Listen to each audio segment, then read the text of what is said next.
Alright, ladies and gentlemen, welcome! Come back to this best of 3 tiebreaker matchup between Archaea and Godar. Now in the ace match, in the last one on Tram. Whoever wins this will be the first in their group in the finals in the playing the semis versus Zonoman. So here we go on the map Tram, and with me co-casting is Reddog. So how are you doing?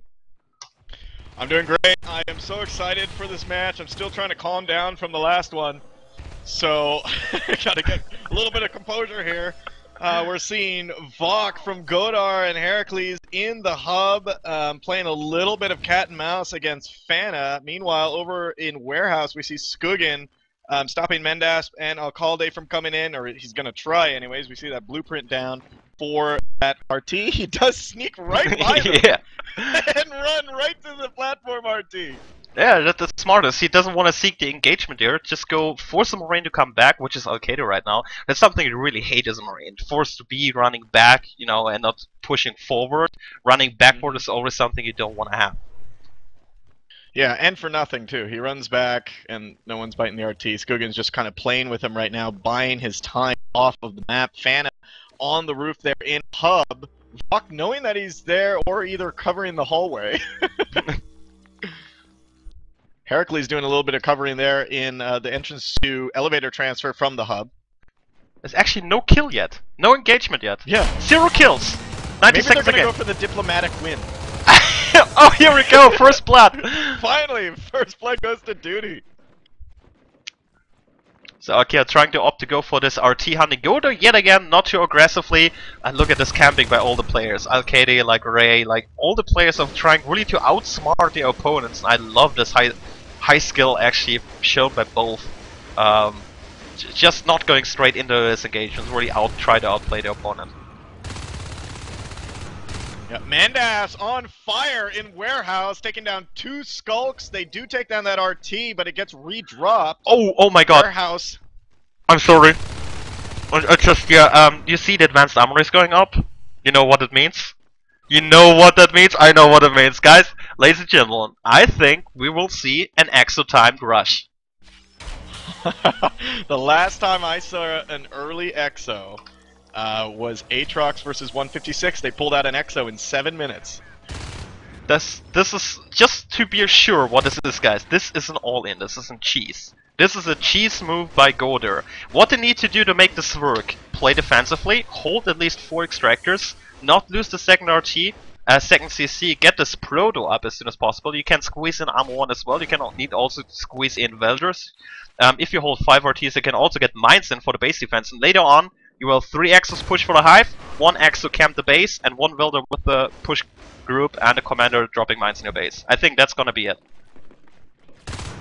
That is going to be extremely exciting if that is what they're doing, and I think I'm leaning towards that you are right. In elevator transfer, Eagle Eye, Karyu, and Ray taking on that RT. Oh, Advanced Armory has been completed.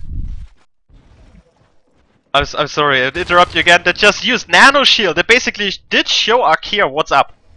They used Nano Shield. They know this is second CC. I think they know it's in timing. Either jetpack timing or an exo timing. They may not be expecting, they may be expecting jetpacks, if anything. But how would that change up Scram's strategy at this point? We see him systing into repair. They're sitting on 3 harvesters versus Godar on 5, and you're right, they're just trying to defend the ones that they got. And I'm not pushing. The answer to this is mass expand by Alliance. Mass expand. You see him systing up repair, elevator, maybe even going, try to get a hive up, really. If you can. It will, many times in an exo push, it will go for base race scenario. But it looks like Godar's not holding pieces together. They're about to lose the second CC. There's not even a proto drop. And all those nano shields, I think they were completely... I hate Nano shield in yeah. the CC. Yeah, they will lose it anyways, and there's another 5 res lost there. Oh boy. They used 15 res on that. They only would have had the proto if they didn't use nano shield. But I think this is gonna be really tough for Godar right now. They're about to screw up the timing.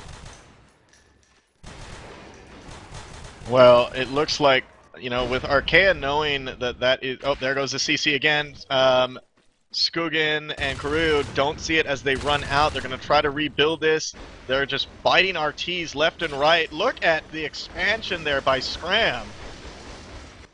Yeah. He's just sisting all over the map. That's almost playing by the book, the counter to a kind of rush of this. But it might be still a bait.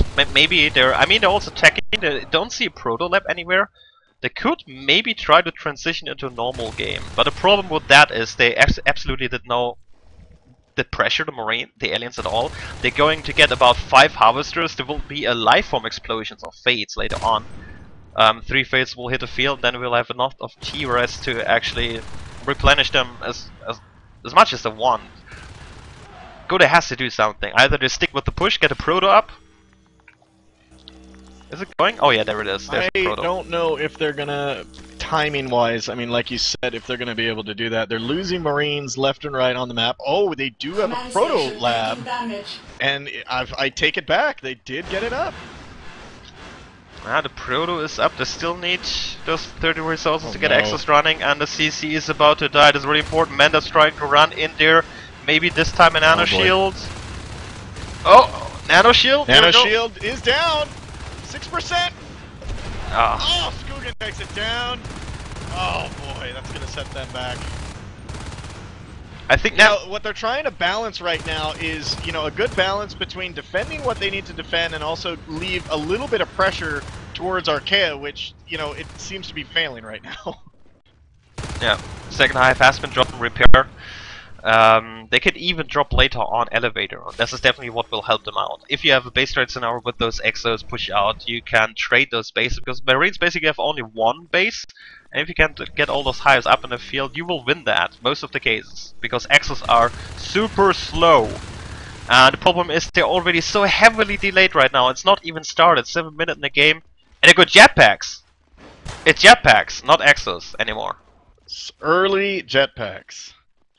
That's okay. I mean, look at the PRS of the Marines. This is the timing where they already should equip themselves with exos. 50 PRS for everyone. That should have been. Exactly. And they missed it. You would have had like 5 exos just marching down to shipping.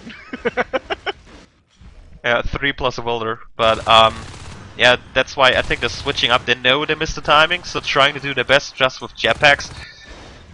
But hui, that's I think Archaea really messed with their timing. Like you said, they missed it, and now switching to this type of strategy. I mean, look, you got Phantom, Ray, and Eagle Eye on that CC again. They're going to lose that for the 3rd time. Duty and Heracles now moving into elevator transfer alone. Meanwhile, 1 Marine, Alcalde, up against 3 life forms. He's going in alone. He's nano shielded, but it's not going to be enough. He's going to end up going down to all those teeth. Mendas now streaming in alone. Probably going to go down as well. Yeah, there was so many nano shields in this game already, and that's, I think, also hurt the timing of Godar. And you have to consider a nano shield, it does not work as had been before. It's only 3 seconds, it's more effective, but really shorter. If you try to defend your structures versus it, it's not so helpful as it was before. So, really didn't work out well for them using the nano shield. They're trying to transition now in a standard game. You see now 2 Marines actually hitting observation. But this is not gonna get easy. The aliens are already over 100 T-res. They just dropped 2 Phaetex as the hive finished. They don't even need to use their P-res for that. Yep, Ray and Eagle Eye taking down Heracles down in observation, and Warehouse has been claimed again. I mean, obviously, they have to put this up in order for their strategy to even work. And jetpacks has been completed, so they can buy those now. Yeah, finally we see shotgun jetpackers, and that's the only thing Godar has right now. Is those jetpacks or shotguns. Yeah, not even weapons 1. Yeah, that's versus those fates now popping just armor 1 is of course really hurtful. At least, I mean, jetpacks will give them mobility. The fates can really screw with that. Nice teamwork here, Eagle Eye, and who was that lurk? Or Fana. So in Korea and Ray, this will be the 4th time that they lose this CC. Here comes the jetpacks, Mendas and Vok. Shotgun jetpacks coming in, that's going to push them away. Skugan and Kuroyo on the field as fades. Blink has started, so they only shadow step fades. Eagle Eye doing a little bit of damage there in Mezzanine up against Heracles. Does take him down. Fana coming in as that lurk to engage. Heracles, he does have that jetpack and he's gonna lose it. Yeah, too much resistance here. Too many life forms already. It really hurts me to see this by Godar as it worked out. So they obviously didn't practice the timing before. They just tried to do it by the book, but I think they didn't try it out for a longer time. So maybe that's why they screwed it up a little bit. But they're still in the game. If they can kill those life forms, they can fight their way back, you know. But they are an uphill battle right now. Okay, I am back. I didn't hear anything you said because for some reason I hiccuped. In the last, it only was for 10 seconds though. Yeah, no problem. So just basically stating that Godar's fighting uphill battle, and need to kill the life forms. Yeah, they're moving into ore processing now. Vok and Alcalde just taking down that RT. They need to establish some sort of map control on here. Those jetpacks are only going to give them an advantage for just a bit. Another one gets lost in elevator transfer. This is not looking good for Godar. That's a, you know, it's a pretty risky strategy to do, especially on a, you know, tiebreaker of a tiebreaker match. yes, that you know, it really takes something to go for cheese like this in the decider match, in an ace match. That's something you don't call lightly there. I think, yeah. I mean, I'm sure they practice this, but I mean, we're just seeing jetpacks being dropped all over the map. I mean, they're everywhere. I wouldn't be surprised if a Skull picked it up and started flying around. They're just losing them left and right. They still have a little bit bank on the PRS, so if they lose 1-2 more waves on jetpacks, then they have a real big problem. They're coming there, but they're also attacking up now. Welders are on the way, Web 1 is finished. Oh, Ray, that lurk is really low. Oh! Oh! Tagged in the air! Good job, Hercules. Command station under attack. That's really wise here by Archaea, going for the CC all over again, forcing the Marines to go to the north, and they just lost the jetpacks again. As long as they don't lose fates like this one. Oh god, almost trapped by Kelly, but he missed the shot. Because, yeah, just to basically speak was what I was thinking about. If you go for the CC in the north, you force the Marines to go there. Which means you have less Marines in the south hitting your precious harvesters. And if you can even kill that CC, the better. See, now that CC has gone back up, Phase Gates has started now, 12 minutes, 45 seconds into this match. Vok and Mendas right outside in ore processing, just sniping down some Sis. And we have a collection of life forms in North Tunnels. Skugan and Fana splitting off there. Oh, nope, staying together, moving into ore processing. Now they're trying to hit warehouse again, as it seems the Fates are grouping up on the map. Not as a team anymore, basically scouting around. 4 Fades. Fully upgraded now. Adrenaline is up, as well as Blink, Carapace, everything what they need to do. Phase tech has been completed. We are probably going to try to see some map control here, either one going down in Mezzanine, or one going down if they can get Hub. Now, I think last time, I believe this was the map that Godar actually won against Archaea when we casted this. And yes, actually I believe they did a phase gate in Mezzanine and arced it. Yep, that was right. Same spawning location, I think. No, I think it was Warehouse for Godar, and they went down there. And it was really, but they used the 3-1-1 split for that. How they won versus Archaea on this map. Then it was a crazy macro game as well. But it's still surprised how Godar managed to keep them carry over. They're still lost yet. They still have rest flow. That's really important if you play versus with jetpacks. Still, those 4 extractors are up, so they can replenish this equipment they need. And they're still trying to trap those life forms. Might be that Eagle Eye goes down. Oh! Mendas! Oh, Mendas! Come on, Fade Killer! Oh! He missed twice! How often do you see that for Mendas? Yeah. Oh, and we're seeing a robotics factory going down in warehouse. Mezzanine RT is under attack. Heracles coming around the corner with just a machine gun against 2 Fades. He's going to go down quite quickly. There's his blood splattered on the ground. on in ore processing. The Harvester does go down to Alcalde. Yeah, it looks like Godar wants to siege out repair room before elevator goes up. The problem right now for Godar is if Archaea drops the Hive and elevator, with 4 Fates, I don't see them really necessarily killing the Hive. Maybe they kill it, but with the loss of lots of equipment there. So trying to get this Arcs now up in the field as he just started would be really beneficial here for Godar to pressure on and make sure that we'll definitely kill repair without any bigger casualties. Yeah, and if Archaea sees this factory, which maybe they, maybe they did, then I know Scram's strategy on that is to focus down RTs. You want to res starve a team that's trying to do an arc strategy. Yeah, that's I mean that's what you have to do. It's basically the answer you need to do the moment you see they're trying to prep for a big push and not pushing at all. That's a perfect opportunity to go to take the fight to them, to their RTs, hit their economy, especially when you try to defend a phase gate location with arcs pumping out. That's even better timing for that. And look at that, the elevator has been dropped.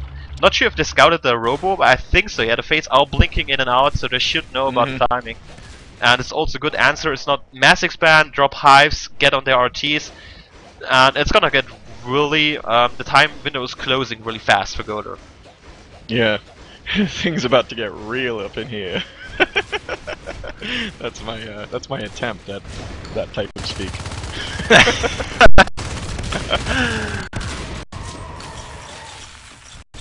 Wow, these fades are just going back and forth between mezzanine and ore processing, slowly taking down, one Marine at a time. There goes Heracles dropping to fan his blades, and Duty as well. It's going to be backed up by Eagle Eye and Skugan, and that RT in mezzanine is toast. Oh goodness, 5 harvesters up for Archaea right now. Only 3 active extractors for the Marines. They need to make this work. And still...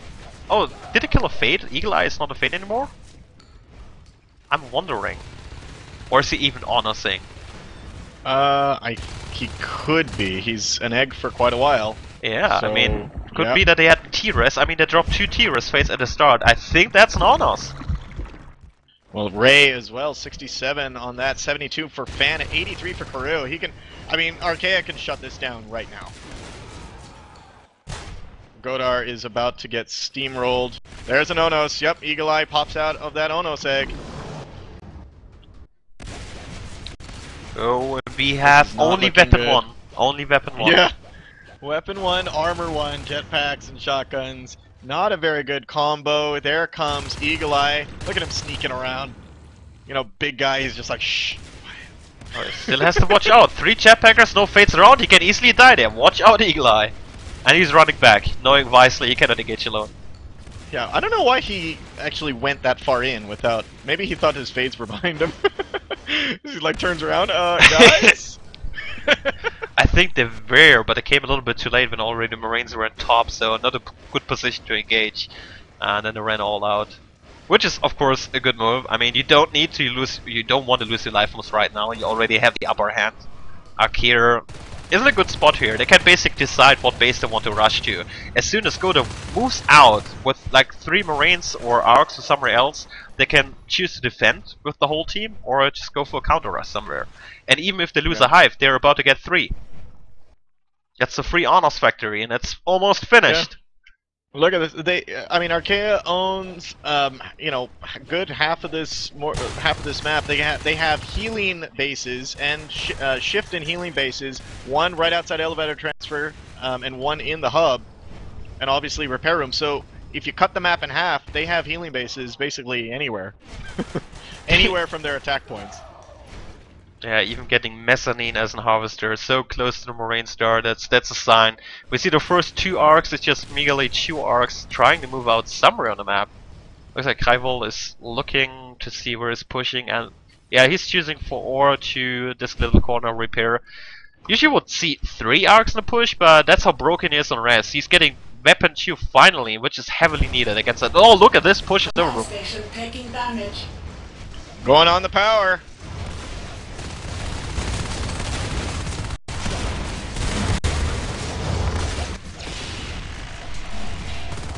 Oh boy.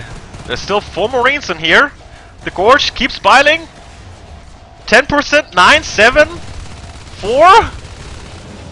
Oh, and it's lights out for server room. And that's There we go. Good game. Arc wins it. Woo! Oh my god.